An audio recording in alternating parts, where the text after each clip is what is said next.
हाँ, तो friend start करते हैं। सेक्शन सी के बारे में पढ़ते हैं अब हम लोग। कितने जो क्वेश्चंस हैं 15 मार्क्स का सेक्शन सी आएगा। अब बहुत अच्छे क्वेश्चंस यहाँ पे दिए सेक्शन सी में भी। क्या बोला, at a toy factory the production cost per day rupees इतनी दे रखी है, ठीक है। और बोल रहा है कि which represent the additional cost produce 201 cost 201 की। ध्यान रखिएगा, अगर आपको nth की आपको निकालनी है कॉस्ट, है ना। जैसे आपको n+1 कमोडिटी की कॉस्ट निकालनी है ना। सिर्फ जैसे 201 की ही निकालनी है, तो आप cost of 201 minus cost of 200 निकाल दीजिए, ठीक। जो कि क्या होगी हमारे पास, जो कि इक्वल होती है मार्जिनल कॉस्ट ऑफ 201 के, ठीक है। That will be D. अब हमारे पास क्या दे रखा है, कुछ ग्राफ्स दे रखे गए हैं। इसमें कह रहा है कि बेस्ट फिट लाइन किस में ड्रॉ होगी। अगर हम पी में देखें, बेस्ट फिट लाइन ये होती है, ऐसी लाइन आप ड्रॉ कर दिए जिसमें क्या हो, डेटा जो हो वो लाइन से थोड़ा पास पास रहे, बहुत ज़्यादा दूर ना चला जाए, ठीक है। यहाँ पे डेटा देखिए इस लाइन के बहुत पास पास, तो मैं पी में तो लाइन ड्रॉ ही कर सकता हूँ। फिर अगर मैं क्यू में देखूँ, तो क्यू में क्या मैं लाइन ड्रॉ कर सकता हूँ। अगर मैंने लाइन ड्रॉ कर दी तो ये देखिए कितनी दूर दूर डेटा है। मैं इधर अगर ड्रॉ कर देता हूँ और दूर हो गया, मैं इधर कर देता हूँ तो और इधर वाला दूर हो गया। तो यहाँ पे मैं बेस्ट फिट लाइन ड्रॉ ही नहीं कर सकता, क्यू में तो बिल्कुल नहीं कर सकता। फिर अगर मैं आर में देखूँ तो ये देखिए ये डेटा बहुत दूर पड़ा हुआ। अगर मैं इस तरफ इसकी तरफ बढ़ जाऊँ तो ये डेटा और दूर हो गया। अगर मैं इस तरफ बढ़ जाऊँ तो ये डेटा और दूर हो गया, तो आर में भी नहीं कर सकता। अब देखिए मैं एस में अगर मैं लाइन सपोज यहाँ पे ड्रॉ कर देता हूँ, तो फिर ये देखिए डेटा बहुत दूर है। अगर मैं इस डेटा के पास जाने की कोशिश करता हूँ तो ये डेटा दूर हो जाएगा। अगर मैं इस डेटा के पास जाने की तो ये डेटा दूर हो जाएगा। तो एस में भी मैं लाइन ड्रॉ नहीं कर सकता, तो ओनली पी में मैं बेस्ट फिट लाइन ड्रॉ कर सकता हूँ, ठीक है। नेक्स्ट देखते हैं हम लोग यहाँ पे। अब देखिए नेक्स्ट क्वेश्चन क्या कह रहा है, given below are 2 regression lines of same data set. तो एक लाइन, ये जो दो अलग अलग लाइन ले रखी ना, तो हमें एक बात याद रखनी चाहिए कि B X Y into B Y X का जो प्रोडक्ट होता है लेस देन 1 रहता है, ठीक। लेस देन 1 रहता है, ठीक है, बहुत अच्छी बात है। अब अगर मैं देखूँ यहाँ पे कि जो अगर मैंने सपोज ये लाइन एक्स ऑन वाई ले ली, ये वाली लाइन एक्स ऑन वाई है, तो 2x equal to 5y minus 2, तो x equal to 5/2 equal to 1 हो गया। और y equal to 2/3, x equal to 1/3 हो जाएगा। तो बी एक्स वाई कितना हो गया, 5/2 हो गया। और बी वाई एक्स कितना हो गया, 2/3 हो गया। अब B X Y into B Y X का अगर मैंने प्रोडक्ट किया तो 10/6 जो कि ग्रेटर देन 1 आएगा। तो ये लाइन तो एक्स ऑन वाई हो ही नहीं सकती ना, तो ये तो गलत हो गया। तो ये अगर एक्स ऑन वाई नहीं तो वाई ऑन एक्स तो होगी ना। तो ये लाइन क्या होगी, वाई ऑन एक्स हो गई। और ये लाइन क्या होगी, एक्स ऑन वाई होगी, ठीक। इसी कंडीशन का यूज़ करके हमने प्रूफ कर दिया कि कौन सी लाइन एक्स ऑन वाई है। फिर क्या बोल रहा है, the marginal revenue of the manufacturing of function, marginal revenue function ये सीधा सीधा दे रखा है। The manufacturer should limit the product 24 unit. कह रहा है 24 यूनिट तक लिमिट क्यों कर दे रहा है। अब हम देखते हैं मार्जिनल रेवेन्यू में 24 रखने पे क्या हो रहा है। एम आर में हमारा 24 रखने पे क्या हो रहा है, मार्जिनल रेवेन्यू 24, 408 17 इंटू 24, 408 माइनस 408, ये बराबर 0 आ गया। मार्जिनल रेवेन्यू जब 0 होता है ना, तो ध्यान रखिए प्रॉफिट क्या होता है, मैक्सिमम होता है। प्रॉफिट क्या होता है, मैक्सिमम होता है, ठीक है। या तो प्रॉफिट मिनिमम होगा या तो प्रॉफिट मैक्सिमम होगा, ठीक है। तो यहाँ पे हमारे पास क्या होगा, प्रॉफिट मैक्सिमम ही रहता है, सॉरी यहाँ पे प्रॉफिट क्या रहता है, मैक्सिमम। तो प्रॉफिट को मैक्सिमाइज करने के लिए, है ना, फॉर मैक्सिमम प्रॉफिट, है ना, मैक्सिमम प्रॉफिट के लिए ही ये काम किया जा रहा है। अगला क्वेश्चन क्या कह रहा है, the Vishwanath run company producing this laptop बनाता है, रेवेन्यू फंक्शन लैपटॉप का इतना दे रखा है, एक्स नंबर ऑफ इसके लिए, what will the ideal unit price for the Vishwanath charge for the each laptop if the demand of 100 laptop. तो रेवेन्यू फंक्शन दे रखा है, रेवेन्यू फंक्शन ये दे रखा है, ठीक है। तो हम एवरेज रेवेन्यू निकाल लेते हैं। एवरेज रेवेन्यू क्या होगा, रेवेन्यू फंक्शन को आप एक्स से डिवाइड कर लीजिए, तो क्या बचेगा, 4x² प्लस 1/5x प्लस 1 बचेगा, ठीक है। तो अगर हमारे पास 100 फंक्शन की 100 लैपटॉप को डिवाइड कर रहा है, तो एवरेज रेवेन्यू ही क्या हो जाएगा हमारा, ऑन x इक्वल टू 100 पे, ठीक। वही पर यूनिट का कॉस्ट होगा, तो इंटू 100 का स्क्वायर कर देंगे, प्लस 1/5 इंटू 100 प्लस 1 हो जाएगा। तो ये कितना हो जाएगा, ये 40,000 प्लस 20 प्लस 1 हो जाएगा, यानी 40,021 रुपीज़। इतने रुपीज़ अगर वो चार्ज करेगा तो क्या होगा कि उसका पर यूनिट कॉस्ट हमें मिल जाएगा, ठीक है। नेक्स्ट क्वेश्चन देखते हैं क्या बोल रहा है। A bicycle spare part manufacturing company decided to upgrade the production unit by the installing uh, advanced machinery. As a result of this investment, the cost of the producing spare part increased. The company used 100,000 spare part used to sell 1,000 spare part daily ₹50 per unit में 50 rupees में daily वो cell करता, ठीक है। The increase daily cost of the production, cost function इतना दे रखा है, यानी जो इंक्रीज कॉस्ट है उसके लिए इतना दे रखा। और 50 और फिर क्या हो रहा है, if the selling price remains the same, यानी 50 रुपये था, 50 रुपये अभी भी है। Find how many more spare part must be company sell to daily ensure the no loss, यानी जब कॉस्ट फंक्शन रेवेन्यू फंक्शन के बराबर होता है तो नो लॉस होता है। अब देखिए कॉस्ट फंक्शन तो हमारे पास कितना है, 99/2x प्लस 525 है। अब ये किसके बराबर हो जाए, ये 50x के बराबर है। सपोज x यूनिट हमने बेची तो वो इतनी, यही कॉस्ट तो हमें रिकवर करनी है, यही कॉस्ट हमने 50 रुपये एक्स के हिसाब से रिकवर कर ली। अब ये 525 इक्वल टू कितना बचेगा, x/2 बचेगा। जब मैं इसको इधर लेकर जाऊंगा तो 50x माइनस 99x/2 तो कितना बचेगा, 100x minus 99x/2 that will be x/2 बचेगा। अब ये टोटल अगर देखें तो 1050 हो जाएगा, एक्स की वैल्यू क्या हो जाएगी, 1050 हो जाएगी। तो यानी 1050 यूनिट अगर बेचता है तो कोई भी लॉस नहीं होगा।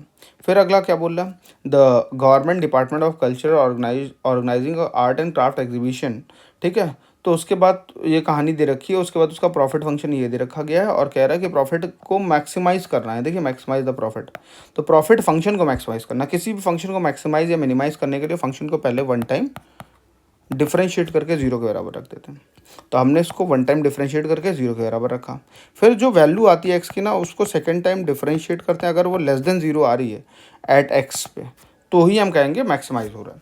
तो हम अगर इसको डिफरेंशिएट करें तो डी पी/डी एक्स तो कितना बचेगा, -24x² 29400। अगर आप पुट कर दें इसको dp/dx को क्या पुट कर दें, ज़ीरो पुट करते हैं तो क्या बचेगा हमारे पास, -24x² 29400 equal to 0, 24x² equal to 29400। तो x² की वैल्यू कितनी आ जाएगी, 1225। तो x की वैल्यू कितनी आ जाएगी, 35। x की वैल्यू कितनी आ गई, 35 आ गई, ठीक है। अब इसको सेकंड टाइम डिफरेंशिएट करें, dp/dx² कर डालें तो कितना बचेगा, माइनस का 48x। तो लेस देन जीरो होगा कहाँ पे, at x equal to 35, at x equal to 35 पे लेस देन जीरो होगा, ठीक है। तो इट मीन्स क्या होगा, P इज मैक्सिमम कहाँ पे, एट x इक्वल टू 35, ठीक है। अब देखिए अगला क्वेश्चन क्या दे रखा है, कुछ डेटा दे रखा है, टेम्परेचर और है ना केन शोल्ड, इन सब के बारे में डेटा दे रखा है। सीधे सीधे क्या बोल रहा है, एवरेज टेम्परेचर को हमें इंडिपेंडेंट वेरिएबल, यानी डिपेंडेंट वेरिएबल y है तो y ऑन x लाइन निकालनी इस क्वेश्चन में, रिग्रेशन लाइन, ठीक, सीधी सी बात है, ज़्यादा टेंशन नहीं लेनी। तो इसके लिए हमने क्या किया, एक अलग टेबल और बना ली हमने। अब देखिए डेटा क्या है, बहुत बड़े बड़े अमाउंट में दे रखा है। अगर बेसिकली देखें कि y ऑन x क्या होता है, ये y bar minus BY/x x minus x bar, ये लाइन होती है, इस लाइन का इस्तेमाल। लेकिन डेटा बहुत बड़े बड़े अमाउंट में दे रखा है तो उसका स्क्वायर करना, ये सब करना बहुत ज़्यादा डिफिकल्ट होगा। तो इस केस में हमने एज्यूम्ड मीन का यूज़ कर लिया और उन्होंने बताया कि आप देखिए हर साल आसान सा हम लोग क्वेश्चन दे देते हैं तो आप लोग कर लेते हैं। उन्होंने बताया कि देखो ऐसा है, एज्यूम्ड मीन को भूलना नहीं, इसको भी कर लेना, ठीक है। तो हमने क्या किया, ऐसे करके हमने एक्स और वाई, एक्स कितना है 65 है, वाई कितना है सॉरी एक्स 65 70 70 80 70। अब एज्यूम्ड मीन जो मैंने एज्यूम किया है वो मैंने सपोज 70 एज्यूम कर लिया, ठीक है। वो क्या एज्यूम कर लिया, 70 एज्यूम कर लिया। फिर इधर मैंने क्या किया है, इधर डेटा दे रखा है 180 250 160 210 300 220। अब u मैंने ले लिया और यहाँ पे एज्यूम मीन जो v में, इसको y में एज्यूम लिया, ये 210 ले लिया।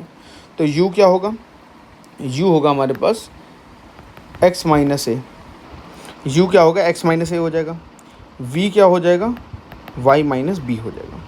अब u के बारे में अगर मैं देखूं तो क्या है, u माइनस ए, यानी 70 माइनस करूँगा तो ये -5 बचेगा। फिर यहाँ पे देखूँ तो माइनस ये +5 बचेगा, फिर यहाँ पे -10 बचेगा ठीक। फिर यहाँ पे 0 बचेगा, फिर +10 बचेगा और यहाँ पे 0 बचेगा। फिर नेक्स्ट अगर v देखो तो मैं 210 से माइनस करूँगा तो कितना बचेगा हमारे पास यहाँ पे आकर के।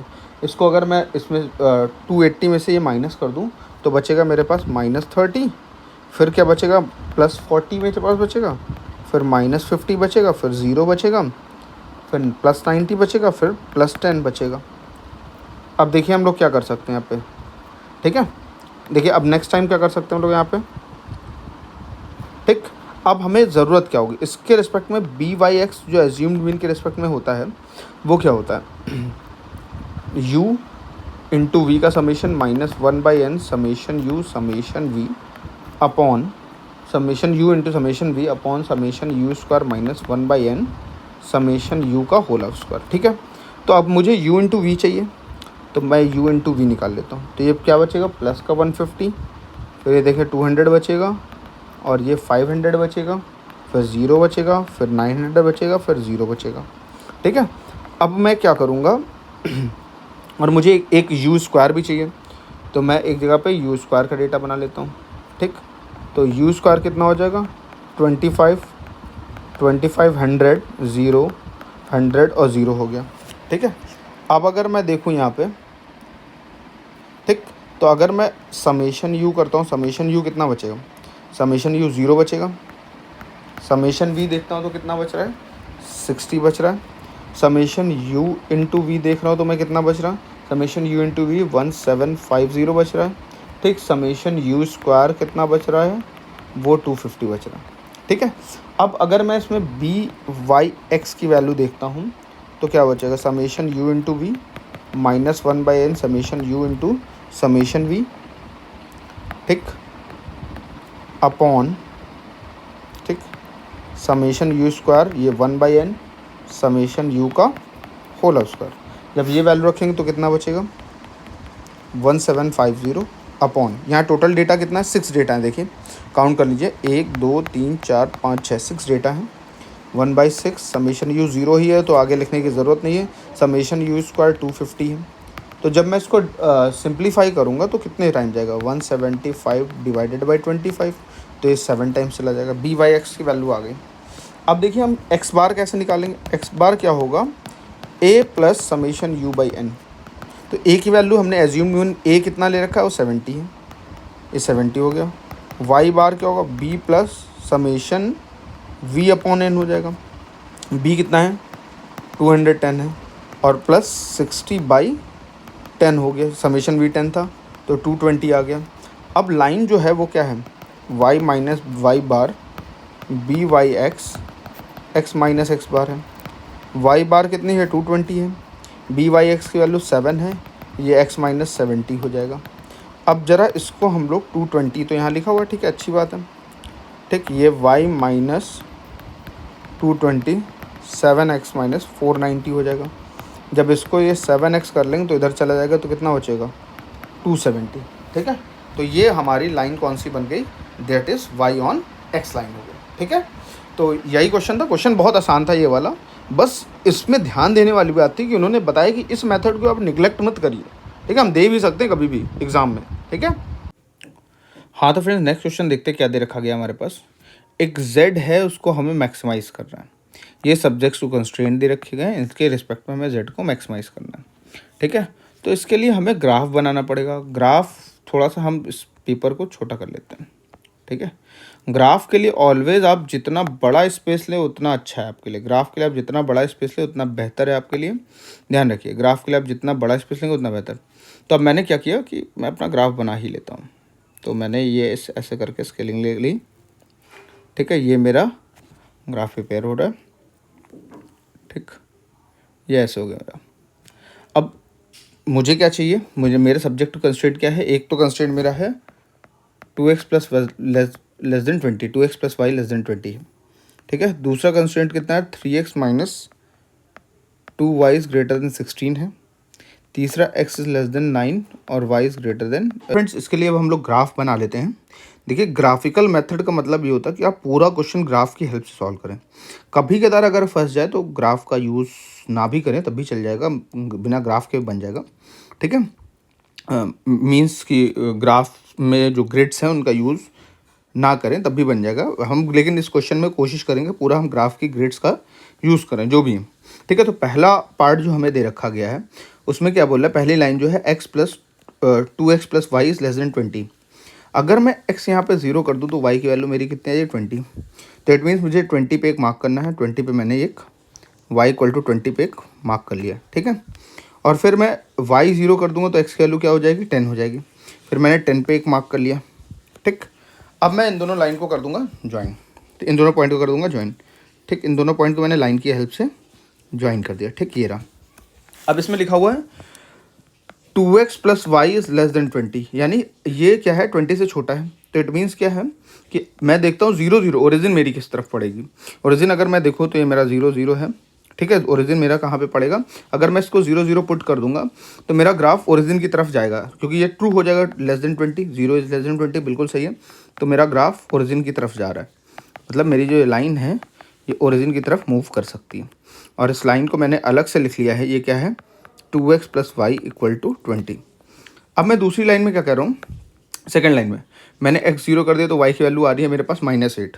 ये रही मेरी -8, ये मैंने क्या कर दिया है, ये -8 ले लिया है। ठीक है, ये रही मेरा -8, और y 0 कर दूंगा तो अगर मैं इसमें y 0 कर देता हूँ तो x की वैल्यू आ जाएगी 16/3। 16/3 क्या होता है, 5.3 होता है। 5.3 कहीं यहाँ से मेरा जाएगा। ठीक है, ये रहा। अब मैं इस लाइन को ड्रॉ कर देता हूँ, 5.3 से जा रही लाइन। ठीक है, तो ये रही मेरी लाइन। ठीक है, ये हो गई मेरी लाइन। अब अगर देखूँ मैं, ये तो बिल्कुल सही है कि इस जगह पे मिला मुझे। ठीक है, इस जगह पे मेरा काम हो गया। ठीक, अब देखता हूँ, ये एक पॉइंट हो गया इंटरसेक्शन, और ये लाइन कितनी है, 3x minus 2y equal to 16 line. अब ये किस तरफ शेड करेगी ये मुझे पता करना है, ये इसका शेडेड रीजन किस तरफ होगा। तो मैं इसमें 0 0 पुट कर देता हूँ। जब मैं 0 माइनस 0 इज़ ग्रेटर देन 16, तो यानी ये तो सही नहीं है, बिल्कुल गलत है। तो मुझे 0 0 की तरफ नहीं जाना, अगेंस्ट टू द 0 0 मुझे यानी इस तरफ जाना है।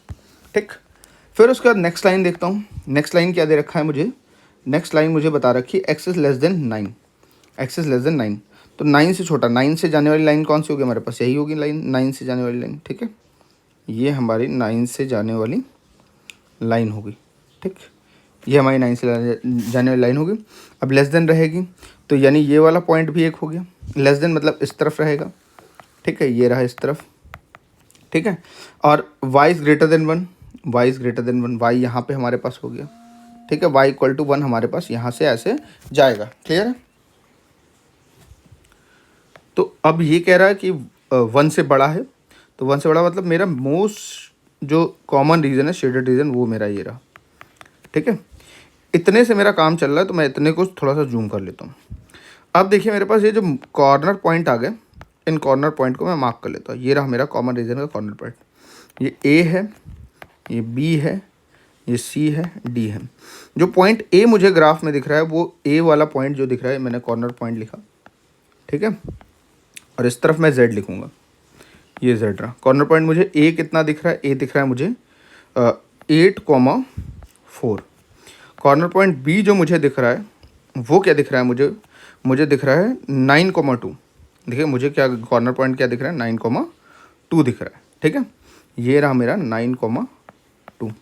कॉर्नर पॉइंट सी जो मुझे दिख रहा है वो कितना दिख रहा है, मुझे 9,1 दिख रहा है। कॉर्नर पॉइंट डी जो मुझे दिख रहा है उसमें वाई में तो 1 है, एक्स की वैल्यू कितनी दिख रही है, 6 मिल रही। ठीक है, एक्स की वैल्यू मुझे कितनी मिल रही है, 6 मिल रही। जेड मुझे जो मैक्सिमाइज करना था, जेड कितना है, जेड है 4x माइनस 3y। अब मैं x की जगह पे, x की जगह पे तो कितना हो जाएगा, x की जगह पे 8 पुट कर दूंगा, 32 माइनस 12, तो वैल्यू 20 आ जाएगी। फिर मैं पुट कर दूंगा 9, तो 36 माइनस 6, तो ये वैल्यू 30 आ जाएगी। फिर मैं पुट कर दूंगा 36 माइनस 3, तो ये वैल्यू 33 आ जाएगी।